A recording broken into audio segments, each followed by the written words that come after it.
Hey everybody, this is Off Leash with Erik Prince. I'm Mark Serrano. We've got an update from the field from Erik on what's happening around Taiwan as China continues to threaten the island nation. Erik, what's the latest?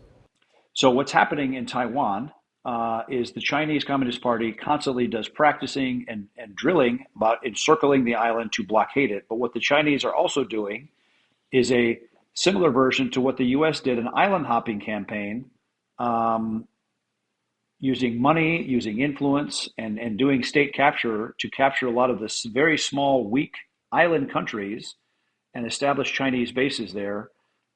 You may have heard of the first, second island chain. They are doing a lot of work in the second and even third island chain to establish bases that really can threaten U.S. Maritime communication and overflights to Australia from the United States and from Australia into the South China Sea and to really dominate that entire area. So what they've done is they're constantly pressurizing islands in the South China Sea. They've sent dredges during the Obama administration and built bases on those islands now. They're using that with their Chinese maritime militia to seize and to block and to bully the Philippines out of some of their islands. The Chinese are also doing the same thing on Palau um, to establish bases, trade, all the rest, the same way they've done. And now they're even extending all the way over to the Solomons. Some of you may have heard of Guadalcanal, islands like that, which were paid for in a lot of blood by Army and Marines in World War II. And they're even trying to do New Caledonia, a French territory. And those are as far over as the Battle of the Coral Sea, which was really the first major battle after Pearl Harbor fought by the US versus the Japanese. In that case, the Japanese were trying to press on and take islands that could threaten Australia. That's what the Chinese are doing now with money, political influence, and corruption. And the U.S., shocking, is very much asleep at the switch. The State Department is not up to the task, and they're constantly getting outmaneuvered.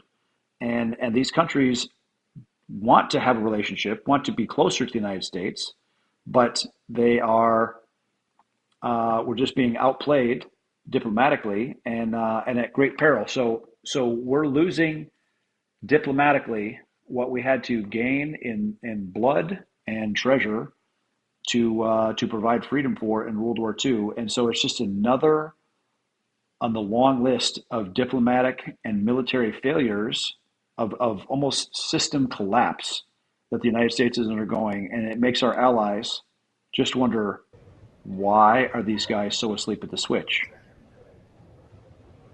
We've seen the stories over the past several years about China building islands out of right in the middle of the South China Sea, from barrier reefs or whatever was just under the surface. Let's pull up a graphic here, Erik, that will show what you're talking about, this dynamic about island hopping. And I want you to just share with us your thoughts about the islands that they created right in the middle of the South China Sea. That's been going on for years. How do these two things work together? These islands they created out of nothing, and then this additional island hopping that they're doing, where they're basically stealing territory from other nations. So the South China Sea started with a nine dash line, um, where they just created maps where they started saying all this line, everything north of this of the nine dash line is now Chinese territory, and they just created that out of whole cloth. I actually, in my travels in China years ago, I met the head of China Harbor and Dredge, who was tasked by the Chinese Communist Party of building these islands, which they basically would go and seize a reef or an atoll where there wasn't even an island, bring these massive dredging barges in, build islands. And then, of course, the Chinese said, well, we're not going to really, these are for search and rescue and weather observation. But of course, they're very diligent and they build a port, they build a runway, and they gun them up and put radars on with big surface to surface and ballistic missiles. And so they've seized effectively thousands of square miles of territory in the South China Sea with bases. And now they're using that same model, but with money, port access to seize and to do state capture of some of these very small islands. Some of these island nations have as few as 15,000 people. I mean, that's less people than show up at the Pentagon every day. But with those islands comes tens of thousands, hundreds of thousands of square miles of sovereign territory and sea space and maritime space being seized by the Chinese Communist Party. And it's wrong. It is totally contrary to what the U.S. And normal maritime nations will accept, and we're just getting rolled. And we're getting rolled because we have diplomats that are not up to it, and our diplomats are focused on gender and crazy climate mandates on islands where people are needing basics like electricity and clean water, and we're dictating to them instead of supporting them in what they need. And it is truly counter to American interests. So basically, the Chinese are using a money, trade, and corruption approach, while the Japanese Imperial Army seized islands back in the 1940s. The Chinese are doing the same way, largely through black bag corruption, paying off a few of the key leaders of those countries. It's really, really bad, and I just want to draw people's attention that basically the Chinese are taking our entire left flank as we face the entire Asian landmass.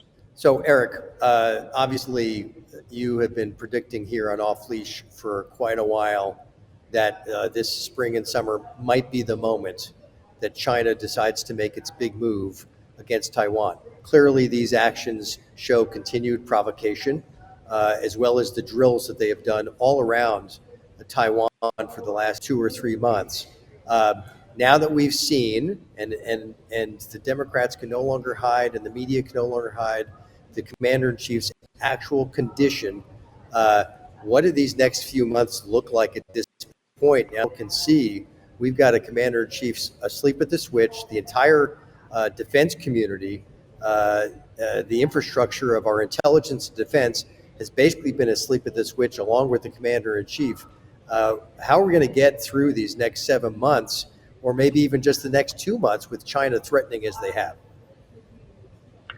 Well, the thing about basically the territorial gains that China is making in rolling up part of the second and third island chain diplomatically and with black bag corruption means they can lock off Taiwan whenever they want to, because they have a massively deeper area of area denial reach that they can park on these islands to make getting ships and supplies and presence exceedingly more difficult.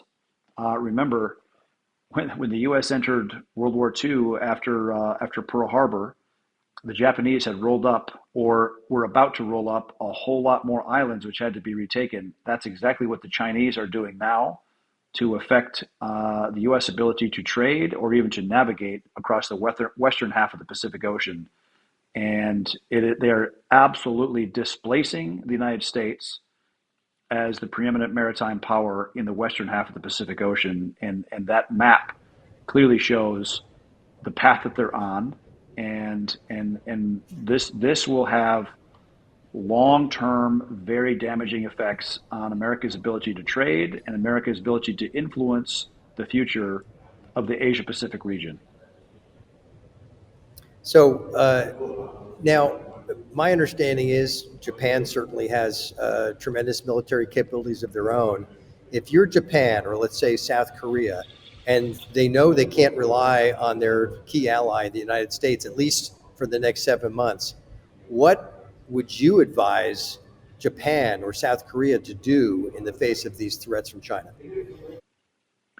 It's not like Japan or Korea are going to unilaterally go to war with China over these things. China is like a blob which has been constantly moving into your yard. It's like a neighbor that moves their fence into your yard 6 inches a year, and they just keep slicing that salami, moving it, and they never are so obvious to evoke a military strong reaction, but with the same kind of bully tactics of the maritime militia driving into ships, ramming Coast Guard vessels of the Philippines, seizing small islands or creating provocation with Japan and Korea.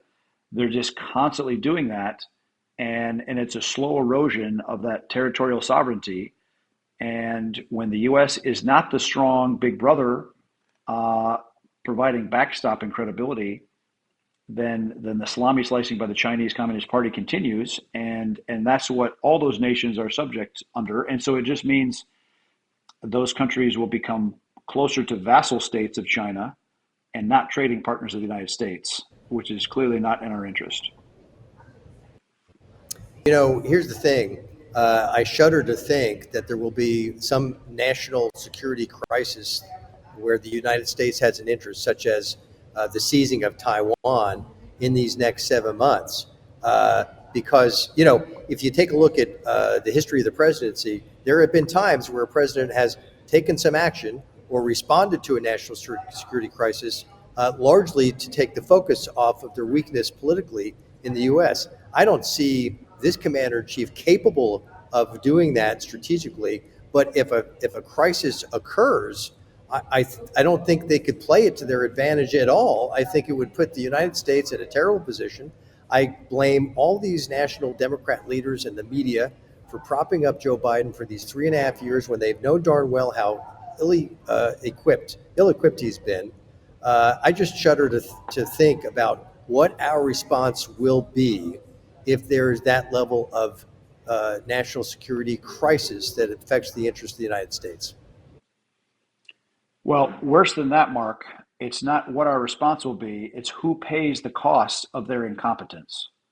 Because it's not the clueless elite sitting in Washington, D.C., it's the young sailors, airmen, Marines, soldiers on the front line that are enduring woke, pathetic military leadership focused on the wrong things, listening to orders from an incompetent, senile commander in chief. They're the ones that are at the edge of friction, at the edge of combat.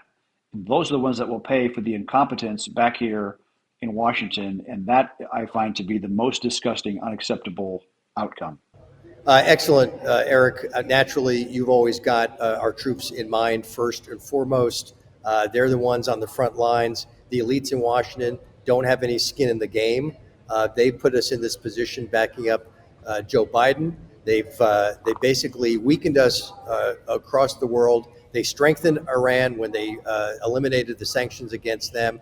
They opened up our southern border. I mean, the disasters that could still take place in these next 7 months are startling and troubling. And now, of course, the world, including our adversaries, recognize of the commander in chief.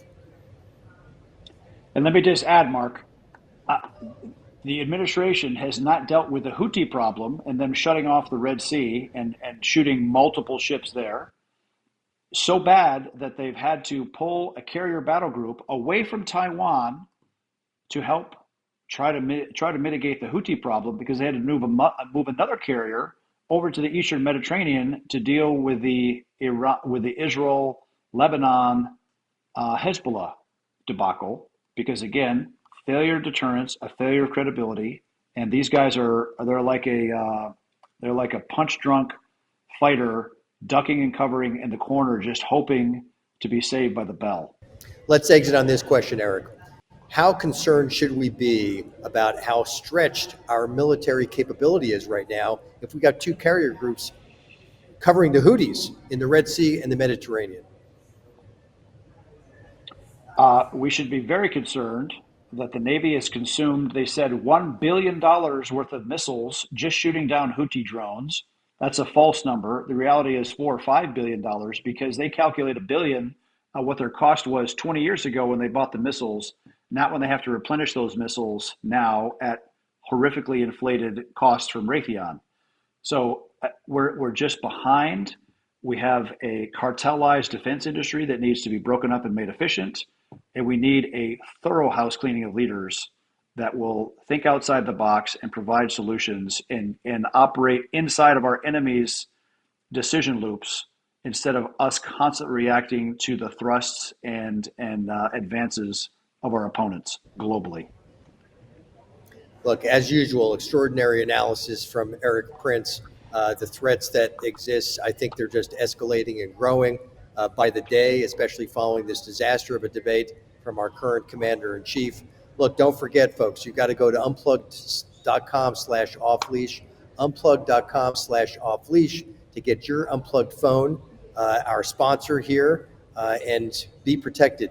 Be protected, have your data protected. It'll never be, your data and information will never be sold to advertisers. You've got to go to unplugged.com/off-leash. That's it for this episode of Off Leash with Erik Prince. I'm Mark Serrano. Until next time.